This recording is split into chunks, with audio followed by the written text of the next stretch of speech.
Pronto.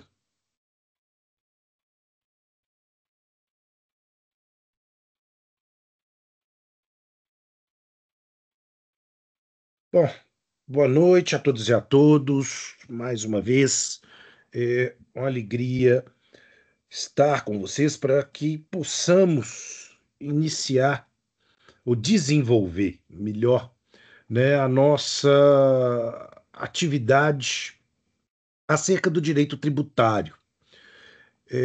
Eu quero começar fazendo apenas um retrospecto para a gente situar melhor o nosso objeto de estudo na aula de hoje, como uma continuidade daquilo que foi apresentado na aula da semana anterior.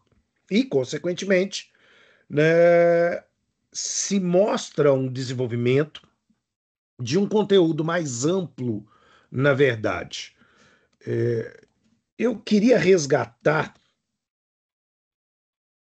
uma informação que, na verdade, eu queria uma tela que eu não consegui localizar imediatamente no meu computador lá do escritório, né? Hoje eu estou aqui de casa, então,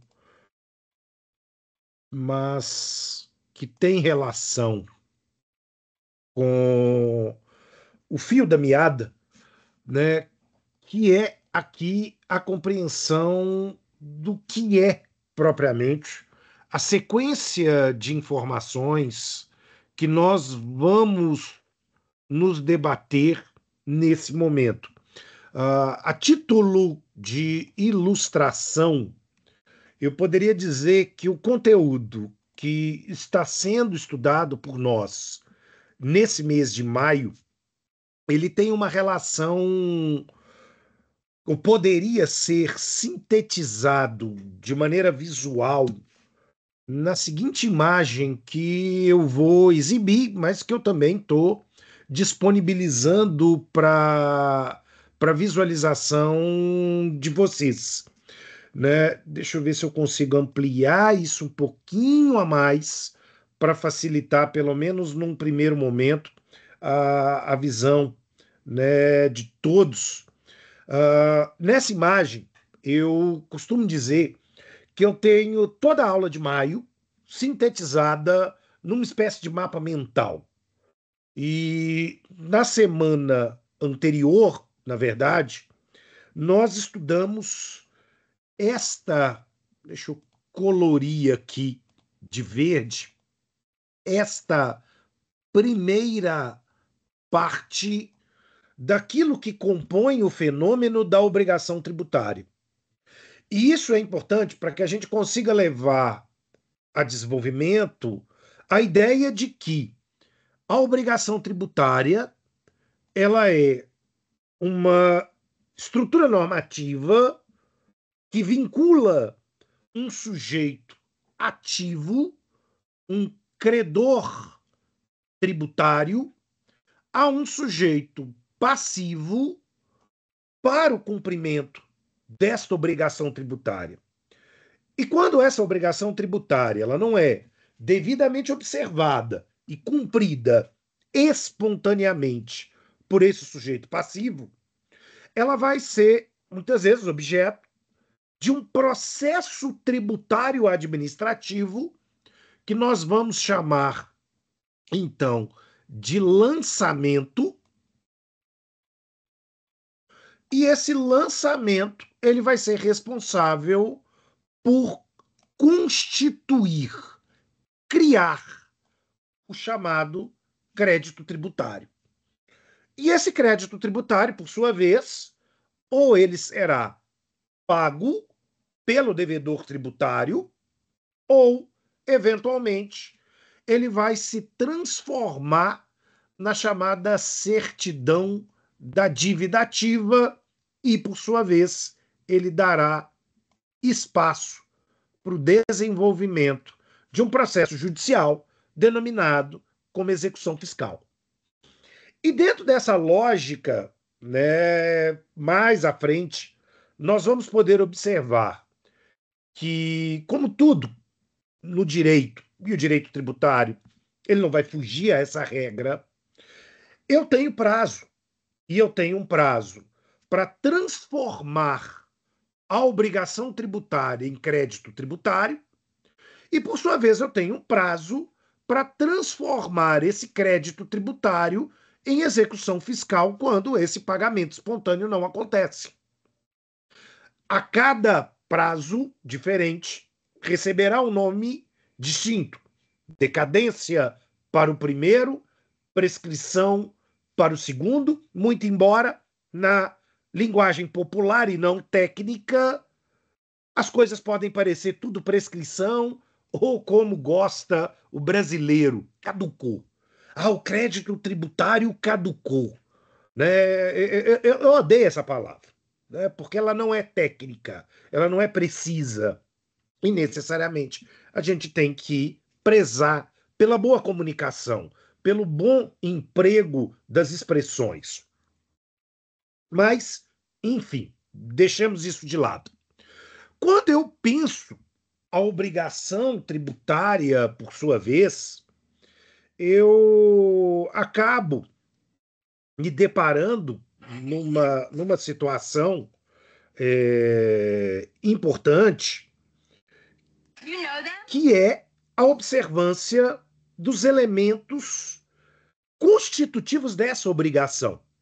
Ou seja, toda vez que eu penso a possibilidade da obrigação tributária acontecer,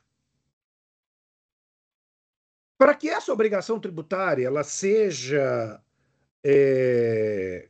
observada aqui, é necessário as variáveis desta equação. Ou seja, toda obrigação ela tem que ter um credor, ela tem que ter um devedor, e, no nosso caso, como se trata da obrigação tributária principal, é necessário elementos que nos permitam quantificar a obrigação tributária.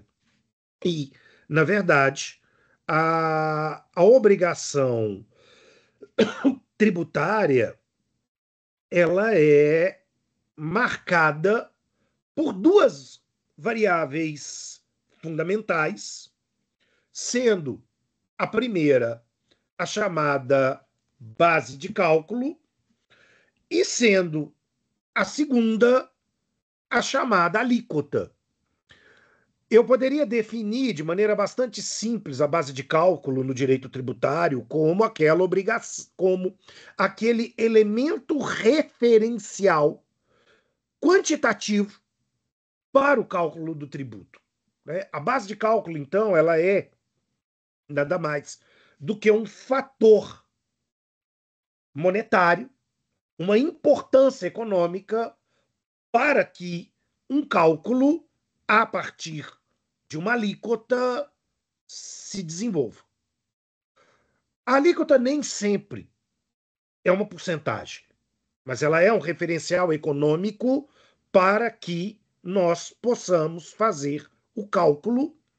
E, às vezes, essa alíquota ela pode, inclusive, ser a chamada alíquota ad valorem, que é uma alíquota com valor pré-estabelecido, com uma alíquota com valor fixo. Bom, ok. A partir disso, a gente precisa considerar que, para que a obrigação tributária ela possa se desenvolver, eu vou ter, então, o seu sujeito ativo. O sujeito ativo foi objeto de conversa na aula anterior e ele vai ser aquilo que a gente chama de fisco. Fisco estadual, fisco municipal, fisco federal, que, através da competência tributária constitucional, vai estabelecer aqui as normas tributárias e vai fiscalizar o devedor tributário para verificar se o pagamento está acontecendo tal como pré-estabelecido na norma em si. Bom, o outro lado da moeda, né, porque toda obrigação necessariamente ela precisa dessa outra face, se dá com a definição daquilo que será o chamado sujeito passivo da obrigação tributária, o devedor. né? Eu não tenho como ter um credor sem necessariamente ter uma dualidade inversa através da figura do devedor tributário. Bom, o que eu quero chamar a atenção de vocês? O estudo do devedor tributário é um estudo talvez mais complexo do que nós possamos inicialmente imaginar. Por quê? Porque quando nós nos deparamos com a figura do artigo 121 do Código Tributário Nacional, duas pessoas aparecerão como devedores de tributos para o sistema tributário. Uma questão interessante é que o que eu estou trazendo aqui como classificação teórica para a pessoa do devedor tributário não é única e exclusivamente referente ao sistema brasileiro. Essas duas categorias de devedores tributários, elas existem em qualquer sistema tributário do mundo ocidentalizado. E isso é interessante, né, porque, embora recebam nomes diferentes em qualquer lugar do mundo ocidentalizado, essa perspectiva ela vai se reproduzir, tá? Ela vai se reproduzir. O que acontece? De um lado, nós vamos ter o chamado contribuinte. E aí é um ponto que eu quero chamar demais a atenção dos senhores. No vocábulo geral, popular, a palavra contribuinte se transformou equivocadamente em sinônimo de devedor tributário. Contudo, na verdade, o contribuinte é apenas um de dois modelos de devedores tributários existentes no sistema brasileiro. O contribuinte, diz o artigo 121, no seu inciso 1º do parágrafo único, é aquela pessoa físico-jurídica que tem relação direta com o fato gerador. O que eu estou dizendo? O contribuinte é aquele que deu causa ao nascimento da obrigação tributária. Bom, isso significa dizer que o contribuinte é aquela pessoa que praticou o fato imponível, tal como descrito na norma tributária, amoldando a sua conduta necessariamente a hipótese legal, a hipótese normativa. Vamos lá. Quando eu digo o Pedron é proprietário de um veículo automotor, significa que eu estou praticando um fato imponível, ou seja, eu estou praticando um fato concreto da vida de ter um veículo automotor. Entretanto, a obrigação tributária precisa da previsão normativa abstrata numa lei sobre, por exemplo, o IPVA, que diga que todo aquele que for proprietário de um veículo automotor pagará um tributo, pagará um imposto. Bom, eu, em particular, sou proprietário de um veículo automotor, logo eu vou pagar um tributo. Essa é a relação entre a hipótese abstrata e, consequentemente, o fato concreto que produz o nascimento da obrigação tributária. O interessante é que quando nós pensamos a pessoa do contribuinte, entendemos que esse contribuinte é aquele que, de maneira, vamos dizer, popular, praticou o fato gerador, então ele praticou o fato imponível, ele deu origem à obrigação tributária, nada mais básico do que esperar que exatamente essa mesma pessoa seja aquela responsável pelo pagamento do valor econômico referente ao tributo. Tudo bem, tudo bem.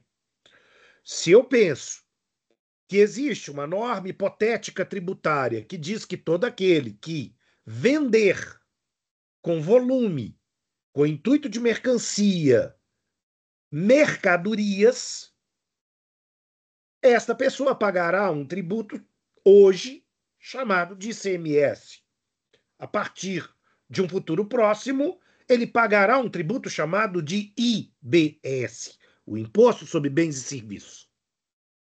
Bom, outra coisa, portanto, eu dizer, eu, Pedron, pratiquei a hipótese abstrata de vender com intuito de mercadoria lápis, né, com grande volume, com intuito de lucro, etc, etc, etc. A partir do momento em que, então, eu faço isso, eu vendo lápis em grande quantidade, com intuito de mercancia, eu pratico um fato e, consequentemente, eu dou origem à obrigação tributária. Bom, eu sou contribuinte. Eu sou contribuinte. E essa ideia, ela é muito tranquila, né? E eu posso pensar isso com qualquer outra modalidade de tributo, né? Auferir renda, ser proprietário de um bem imóvel, uh, contratar um seguro de vida, por exemplo, usar o meu cartão de crédito. Tudo isso são fatos previstos em hipóteses abstratas que se materializam em concreto na obrigação de pagamento de um tributo. Se eu sou a pessoa que fez a ação, então eu dei causa ao dever de pagamento desse tributo. Ótimo. Então eu vou pagar o tributo. Bom, aqui, entretanto, tem o pulo do gato. A legislação tributária prevê a existência de uma outra pessoa igualmente obrigada ao pagamento do tributo, ou às vezes, de maneira curiosa, só ele será aquele a quem o fisco buscará para efetivar o pagamento do tributo. E a essa pessoa, ela recebe um nome técnico de responsável tributário. Bom, qual é a diferença fundamental entre o responsável e, aqui, o contribuinte? O responsável não praticou o fato gerador. O responsável não praticou o fato imponível. O responsável não é aquele que auferiu renda. O responsável não é aquele que foi proprietário de um veículo automotor, etc, etc, etc. Bom, é óbvio, vocês vão me perguntar. Então, por que esse sujeito vai pagar o tributo? Porque a lei mandou. E só. Porque a lei mandou. Ou seja, existe uma determinação expressa na lei, onde a lei diz que fulano pagará o tributo que outra pessoa deu causa. Portanto, que outra pessoa é aqui a fonte originária da obrigação tributária. E está tudo bem. E está tudo bem. Né? Quer dizer, a legislação tributária ela é organizada de uma forma tal, por meio de uma determinação normativa que estabelece que, de maneira curiosa, eu posso dar causa a uma obrigação tributária, mas outra pessoa receberá a obrigação legal de suportar economicamente o tributo que eu dei causa, pagando aos cofres públicos o valor devido. Inclusive, sob pena de multa. Inclusive, sob pena de juros, no caso do atraso de pagamento. Bom, o que acontece aqui, então? Quando a gente consegue separar, né, essa relação entre contribuinte responsável, a gente se depara com uma situação interessante, prevista no artigo 123 do CTN, que diz o seguinte: nenhum pacto, nenhum contrato, nenhum combinado, escrito ou não, inclusive lavrado em cartório ou escambau, pode representar uma transferência da relação de responsabilidades entre contribuintes e responsável e não poderão ser apresentados contra a fazenda pública. Por quê? Para ela, ainda mais porque ela não praticou e não participou dessa convenção, portanto, ela é estranha a esse pacto. Isso vai fazer com que, consequentemente, não haja nenhum tipo de obstáculo a ela. Eu quero chamar a atenção de vocês exatamente para a necessidade de percebermos aqui uma situação de um exemplo concreto, cotidiano, corriqueiro, banal, mas que ilustra muito bem essa relação. Bom, se eu pergunto para vocês, né, quem já viu um contrato de locação de um imóvel residencial, comercial, enfim, pouco importa. Quem já parou para ler um contrato, quem já assinou um contrato de locação, vai observar que nesse contrato, possivelmente, existe uma cláusula que diz: o locatário, ou seja, o inquilino, fica responsável por pagamento de eventuais taxas condominiais e do IPTU. E do IPTU. Possivelmente muitos de vocês já viram isso.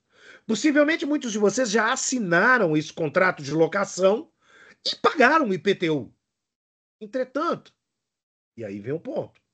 Entretanto, a lei que estabelece lá no Código Tributário Nacional a obrigação de pagamento do IPTU fixa para o proprietário e só para o proprietário o dever de recolhimento para os cofres públicos.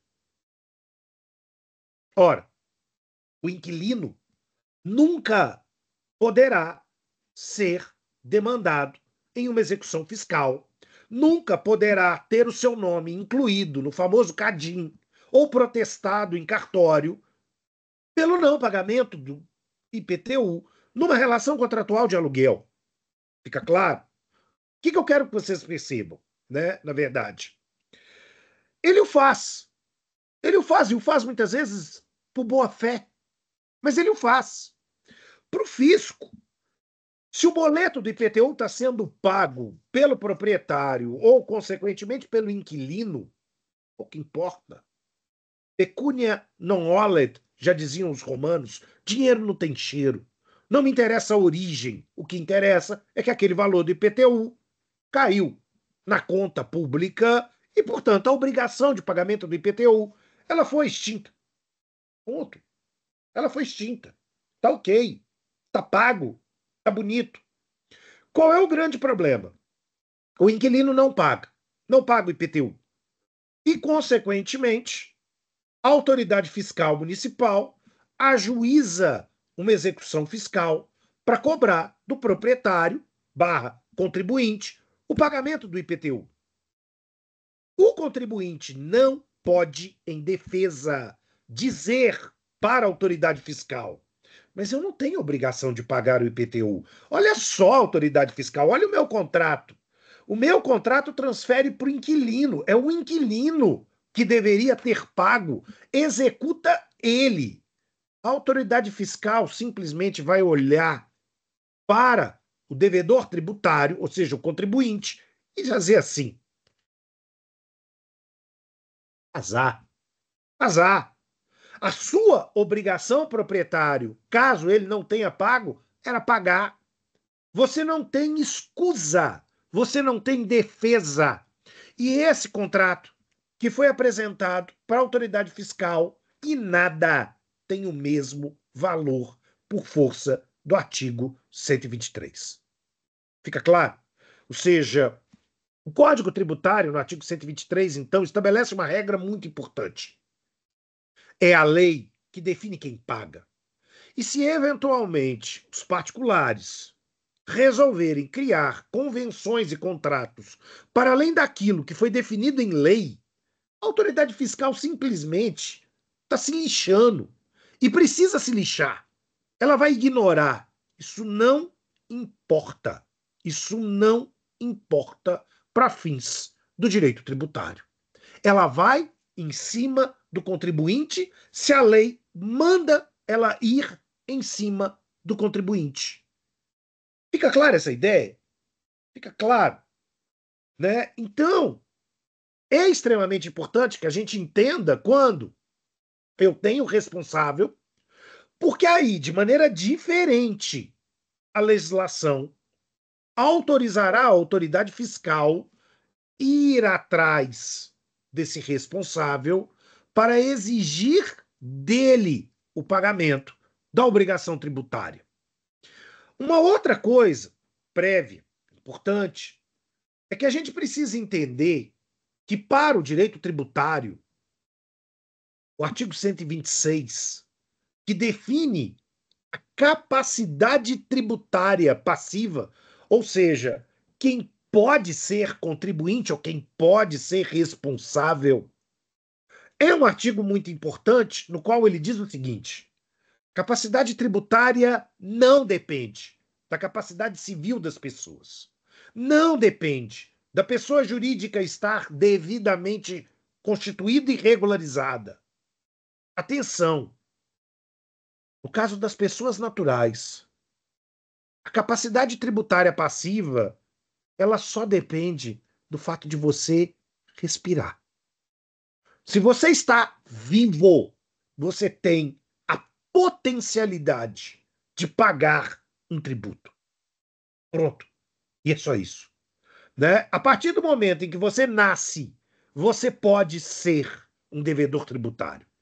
Mesmo que você não saiba falar, andar, literalmente se virar, você é potencialmente devedor tributário.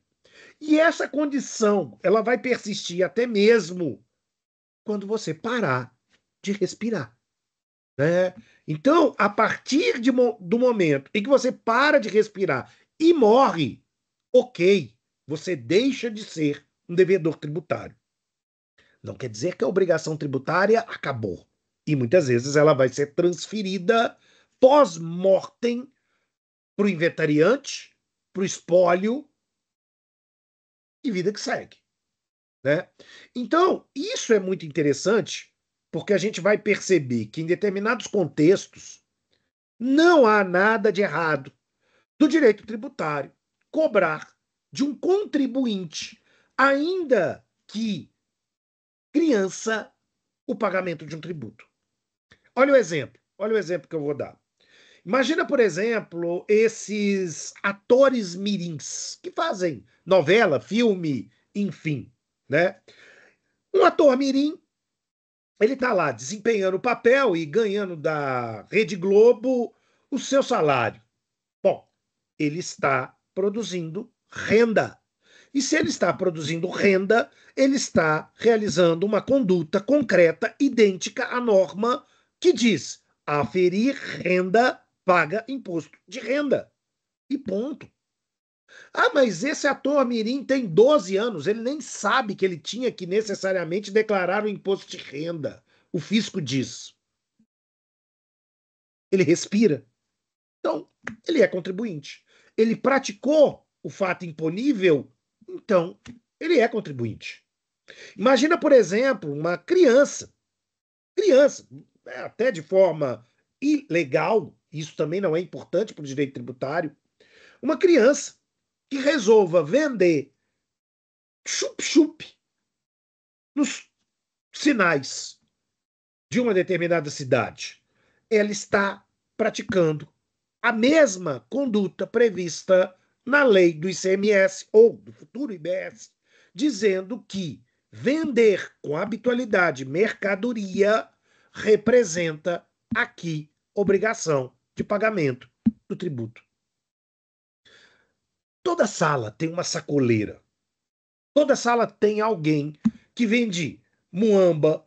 Toda sala tem alguém que vende, sei lá, Natura, Avon, Jequiti ou qualquer coisa do gênero.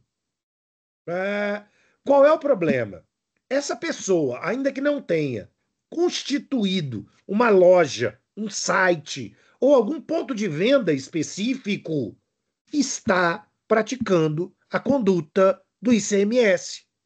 Está realizando a venda de mercadorias com habitualidade. Ah, mas essa pessoa vende bombom. Essa pessoa vende sanduíche natural. Tudo bem, isso é mercadoria. Então ela praticou o fato imponível do ICMS. Então a autoridade fiscal, se souber, poderá exigir dela o pagamento do ICMS. Fica claro? Do mesmo modo, é interessante que determinados profissionais, principalmente profissionais liberais, pensam equivocadamente o seguinte: aí eu vou formar, eu vou abrir o meu escritório de contabilidade ou o meu escritório de advocacia, mas eu não vou registrar. Não, não vou registrar. Não vou constituir um CNPJ, não vou fazer um contrato social, porque eu não quero que o fisco saiba que eu existo. Porque eu não quero que o fisco, consequentemente, me cobre ISSQN ou futuro IBS, imposto de renda ou esculacho. Então eu vou viver na informalidade. Mas eu estou praticando a atividade de advocacia. Mas eu estou praticando a atividade de contabilidade. Pouco importa. Se você pratica de maneira organizada essa atividade, ainda que você não esteja constituído da forma como manda a legislação, você se configura, diz o artigo 126, como uma unidade econômica. E, portanto, a partir do momento que você se configura como unidade econômica, você tem o dever de pagar ou ISSQN, ou no futuro IBS, ou o imposto de renda, dependendo do que for o contexto da nossa situação. Logo, quando eu tenho a prática do fato imponível, eu tenho o nascimento da obrigação tributária. E, portanto, o direito tributário ele não quer saber. Ele não quer saber se você é criança, ele não quer saber se você está doente, ele não quer saber se você constituiu ou não constituiu um CNPJ. O que importa? O que me interessa é a sua conduta. O que me interessa é a forma por meio da qual você pratica determinado fato. E tá tudo certo, tá? Então, olha só, né? Quando esta pessoa, que ainda que não tenha 18 anos completo, ela tenha menos, ela pratica o fato imponível, ainda assim ela poderá vir a ser cobrada. Ela poderá ser cobrada. Basta, Luciene, que a autoridade fiscal identifique-a e identifique a conduta que ela está praticando. Vamos imaginar o seguinte, né? O colega ou a colega que venda bombom, sanduíche natural, produto de sex shop, aí na sala de aula de vocês. Se essa pessoa ela não emite nota fiscal, ela cria um problema para que a autoridade fiscal possa identificar a base de cálculo a partir da soma econômica dessas vendas. Contudo, contudo, o Código Tributário Nacional autoriza a autoridade fiscal a arbitrar o valor devido pelo tributo. E aí vocês vão dizer o seguinte: mas como assim arbitrar? Chute.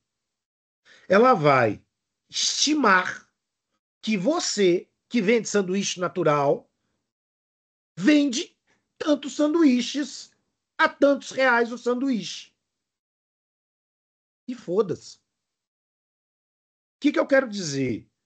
É você que vai ter que fazer prova de que não vende tantos sanduíches ou que, na verdade, o seu sanduíche não custa tanto. E se você não for capaz de fazer prova contra o arbitramento que foi praticado pela autoridade fiscal, problema seu. Você será executado.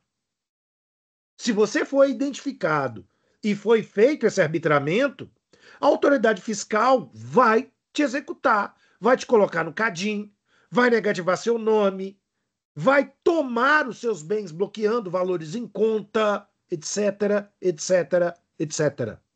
Né? Então, o grande ponto é, se a autoridade fiscal souber, ela inicia um processo de investigação e a partir do momento que ela inicia esse processo de investigação e ela confirma nessa investigação a prática do fato imponível, ela toma as providências.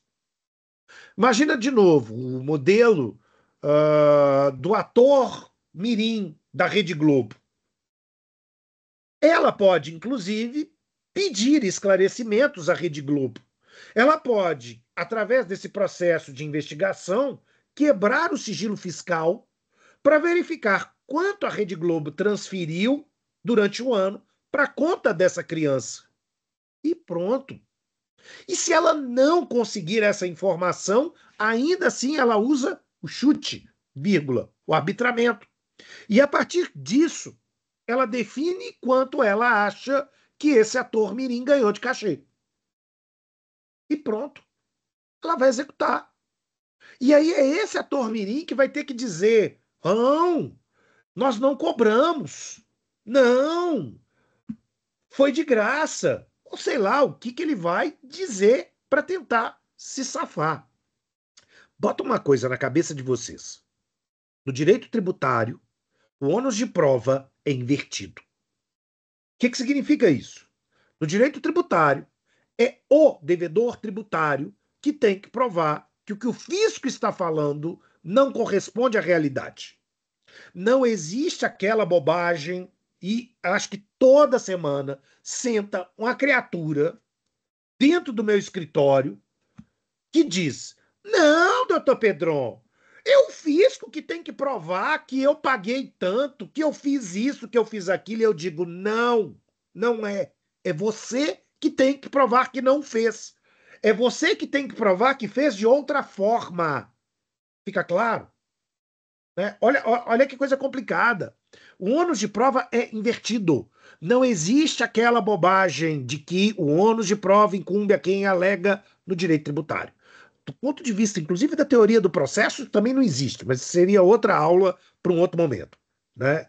Então, quando a gente pensa na ideia do direito tributário, necessariamente eu preciso pensar que é o contribuinte quem tem que ter cuidado de documentar as suas relações, que tem que ter o cuidado de, consequentemente, juntar os comprovantes de pagamento dos débitos fiscais, etc, etc, etc.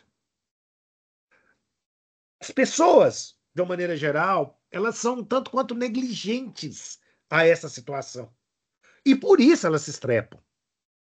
Por isso elas se encontram em determinadas situações complicadas. Exemplo, certa vez, um sujeito sentou na sala de reunião do meu escritório dizendo o seguinte, né? Ah, eu tenho um estande no Feira Shop e vendo roupa lá. Eu vou a sei lá onde, Divinópolis, compro roupa e trago para revender aqui. Eu vou lá para São Paulo e compro roupa e venho para revender aqui no Feira Shop. Mas eu não tenho CNPJ, eu não tenho constituição de MEI, eu não tenho nada, eu só tenho meu estande. E, de repente, a autoridade fiscal chegou e, pá, tá me cobrando os 5 últimos anos de ICMS por conta das vendas que eu fiz. Eu emiti nota? Não, não. Então ele diz: eu não tenho a obrigação de pagar. O que é isso, gente? É claro que tem. É claro que tem.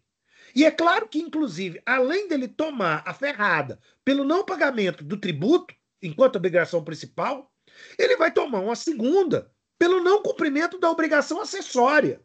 Digo, a multa que ele deveria ter pago. E aí, consequentemente, quando você soma uma coisa com a outra, ele vai tomar uma porrada econômica da autoridade fiscal. E aí, de maneira bastante interessante, né? De maneira bastante interessante, essa pessoa, às vezes ela não percebe que o que rebentou ela foi o fato dela usar cartão. Ah, eu recebo compras no cartão de débito ou de crédito. Eu recebo no Pix. Pronto, acabou. Gente, o Pix é a maior, vamos dizer, ferramenta da autoridade fiscal para descobrir quanto dinheiro está passando pela sua conta e saindo.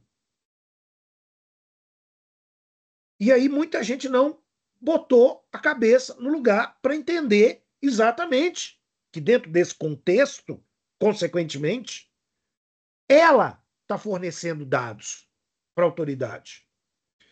Outra questão interessante, Luciene, a gente tem aqui tecnologia, por exemplo, o Arpia, que está em poder das autoridades fiscais, que é um grande software que utiliza inteligência artificial para combinar informações sobre você e entregar isso como um relatório.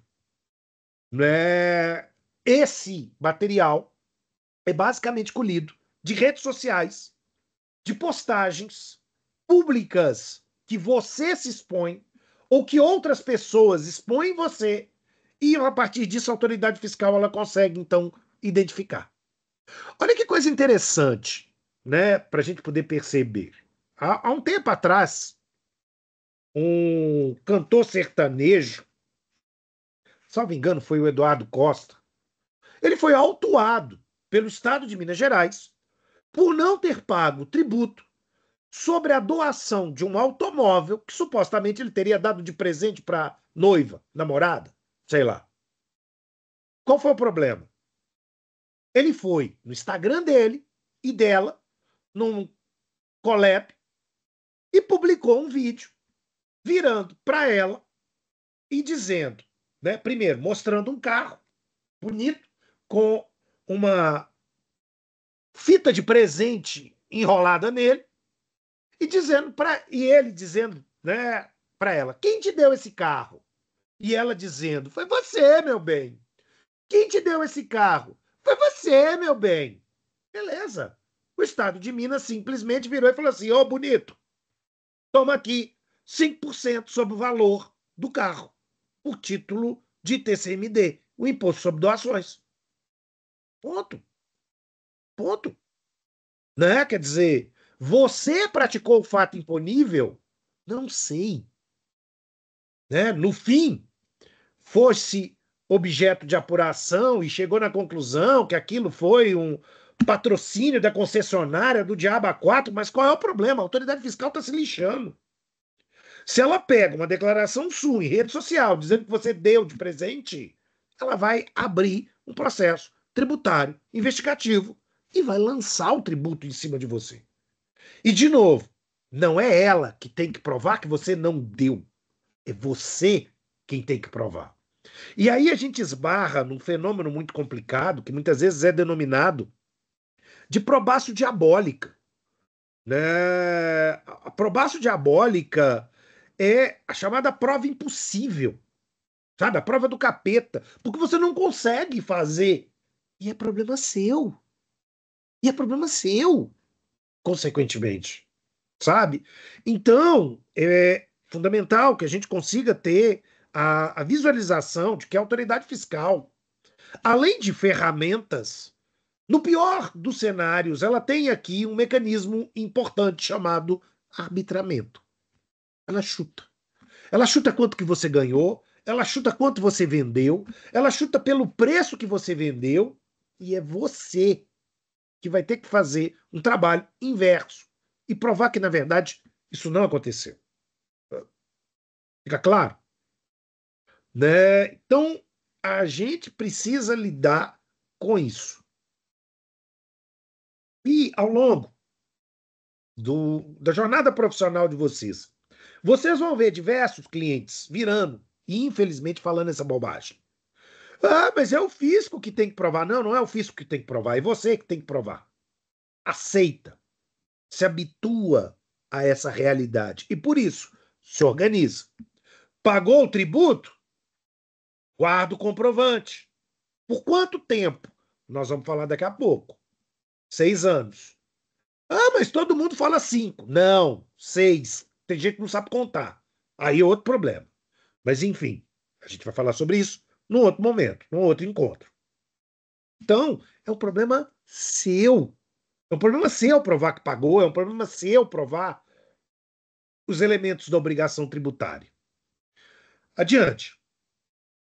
A gente precisa, então, perceber, né, que a responsabilidade tributária ela é um fenômeno fixado pela legislação e que, então, atribui de maneira extensiva, expressa, clara, a uma terceira pessoa, seja um estranho, o dever de pagamento do tributo. Né? E isso é muito interessante, porque essa pessoa ela não praticou o fato imponível. Ela não praticou, mas ela tem a obrigação legal de pagar o tributo. Querem uma situação bastante curiosa? Querem uma situação bastante curiosa?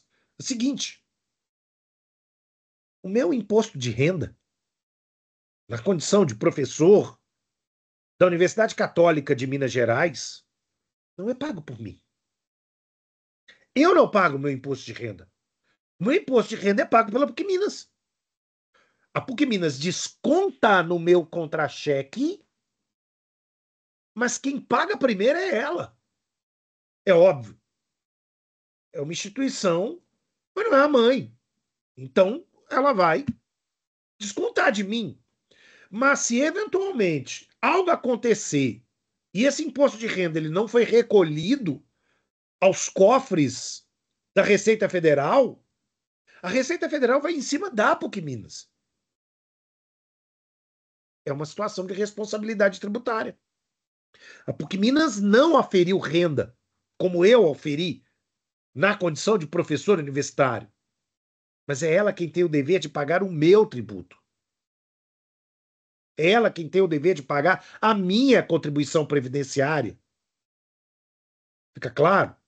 Né? É a situação na qual nós lidamos com, por exemplo, uma situação na qual uma empresa é obrigada a fazer a retenção na fonte de um tributo que, na verdade, é devido por outra empresa.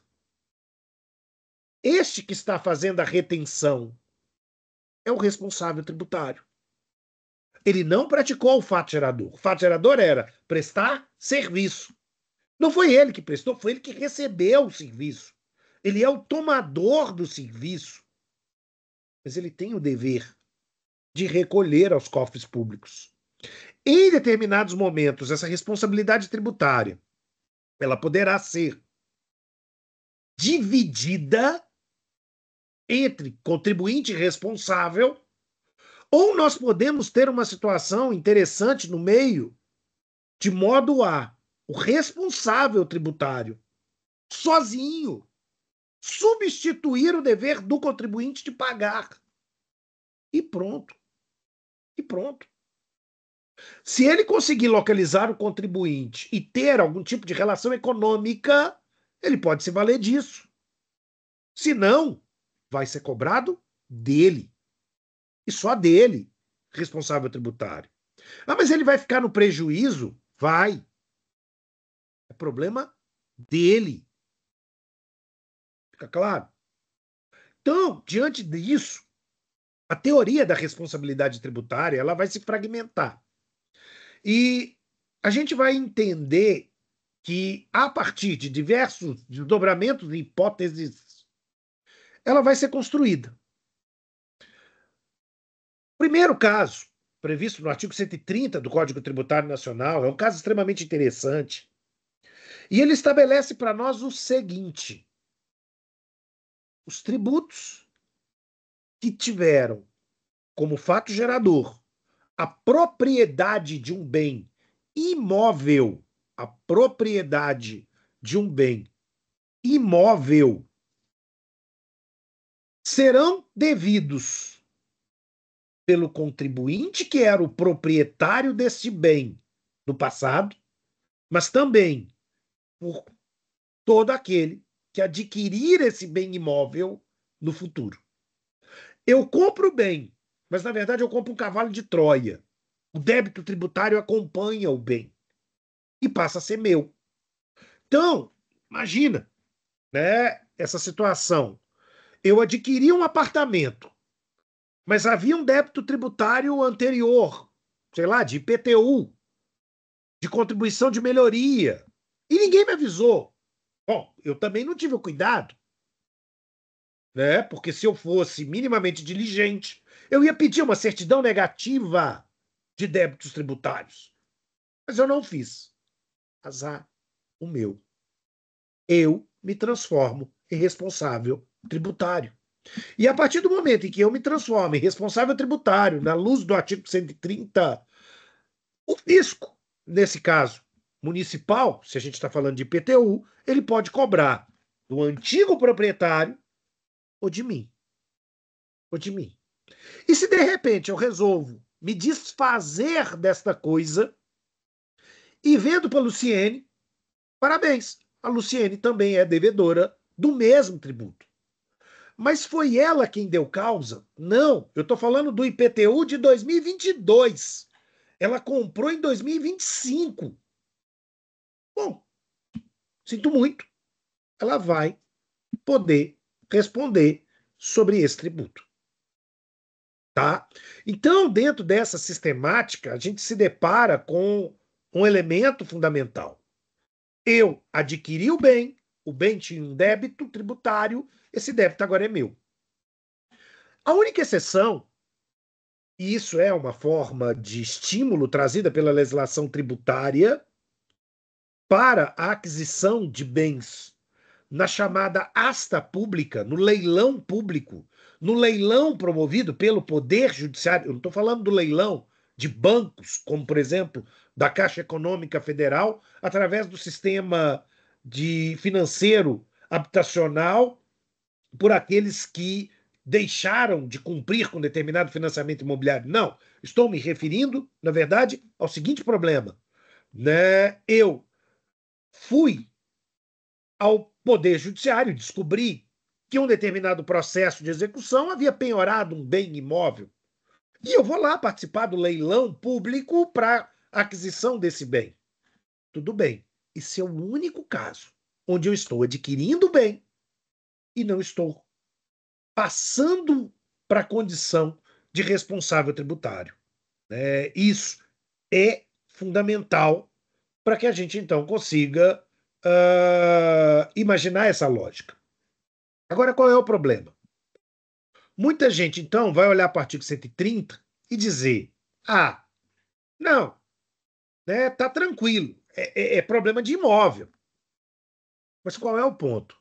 O artigo 131 também estende esse problema para os bens móveis. Situação muito comum, né? Imagina aquela pessoa que foi numa feira de veículos, né? Antigamente tinha a feira do Mineirão e vendia-se automóveis lá. Meu pai uma vez chegou até a comprar um carro lá e que deu mais raiva que tudo, mas tudo bem. E você olha para o carro, gosta do carro e diz: beleza, eu quero comprar o carro. Qual é o problema? Você não fez uma pesquisa e não procurou saber se de fato o IPVA daquele veículo estava pago. Qual é o problema? Você comprou o carro, parabéns, você agora é o responsável tributário pelo IPVA dos exercícios anteriores, mesmo antes da sua compra. Fica claro? Outro problema, nós estamos falando de compra, né? Pior seria se eu fizesse então o seguinte, né? Eu tenho um carro e eu dou o carro para um de vocês. E aí você, no primeiro momento, pode dizer: nossa, que legal, eu ganhei um carro. Só que você não sabia que esse carro tinha um débito tributário, escrita em dívida ativa. E que às vezes o valor do débito tributário pode ser maior até do que o próprio carro. Parabéns. Você vai poder ser executado e muitas vezes até mesmo perder o carro e perder mais dinheiro por conta dessa situação. Né? Então, a legislação tributária ela cria mecanismos para evitar qualquer tipo de manobra que particulares possam fazer, tentando exatamente evitar o pagamento de um tributo. A legislação tributária, ela leva em conta que nós, brasileiros, somos pessoas extremamente criativas, né? E para tentar dar um tombo, principalmente no fisco, tem gente que faz de tudo, inclusive simulações. Então, se você adquire um bem imóvel, e há nesse bem um débito tributário, esse débito tributário será transferido para você, o novo proprietário. Atenção, né? Então, imagina o seguinte exemplo. Eu compro um veículo com débito tributário de IPVA referente aos exercícios 2025, 24 e 23. No ano que vem, eu sou contribuinte do IPVA 2026, mas sou igualmente responsável tributário pelos exercícios de 25, 24 e 23. Né? Eu posso ser simultaneamente contribuinte para determinado fato gerador e responsável para outros fatos geradores. Terceira situação, ela diz respeito à transferência de propriedade em razão da morte de uma pessoa, né? E aí ela estabelece de maneira bastante interessante o que poderia ser construído mais ou menos aqui dessa forma. Se eu sou proprietário de um bem e esse bem ele tem um débito tributário na condição da minha propriedade, eu sou contribuinte. Bom, mas eu venho a morrer. Beleza, morri. Os débitos tributários meus serão transferidos para o espólio. E o espólio passa, então, a ser responsável tributário, porque o espólio não sou eu estou morto. Há aqui a atribuição de responsabilidade a esse espólio para o pagamento. E mais, também para o inventariante, que afinal de contas é aquele nomeado, seja judicialmente, ou seja, por cartório, para pagar todas as despesas e administrar os bens. Ora, essa atividade de administração, por óbvio, ela tem que partir do pressuposto que essa inclui aqui o dever de regularizar as situações tributárias sobre determinado bem. Né? Então eu tenho esse problema. E aí eu me lido com outro ponto extremamente importante. Né? A minha filha, Isadora, de 6 anos, ela é a minha única herdeira, né? Partindo do pressuposto que eu não tenho pai e mãe vivos, e, portanto, né, a minha única herdeira é a minha filha única, Isadora. Ela vai receber o meu bem tributário com dívida. Com dívida. Aí a gente volta ao começo. Ué, mas ela tem 6 anos. Sim, mas ela se torna responsável tributário pelos débitos que eu não quitei em vida. E, portanto, ela vai ter que se virar para pagar. Ah, mas e se o valor da herança for inferior ao valor do débito tributário? Tudo bem, ela só não vai herdar. Ela vai perder. Essa herança se consome para fins de pagamento do débito tributário. Então ela não vai pagar. Mas ela não vai herdar. Ela vai perder a possibilidade de aquisição desse bem. Fica claro? Né? Então, a partir disso, nós vamos observar aqui um elemento comportamental extremamente importante. Né? O sujeito morre, o espólio é o responsável tributário. Mas os herdeiros também são, porém, no limite do quinhão da sua herança. Ninguém herda dívida tributária, mas pode não receber a herança se, consequentemente, o valor do tributo sobre o bem for muito superior. Né? É mais ou menos essa a ideia que a gente poderia representar graficamente aqui. Né? O falecido, até a morte, ele é o contribuinte. O espólio passa a ser o responsável, porque ele surge quando ocorre o evento morte, mas os tributos que são devidos após a morte, o contribuinte é o espólio. É o espólio que entra aqui no dever de pagamento do IPTU, do IPVA e etc. E em determinadas situações, o espólio, inclusive, ele pode ter renda. Né? O espólio pode ter renda.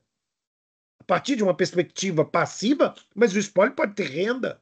Então, ele vai ser exigido dele o pagamento do tributo.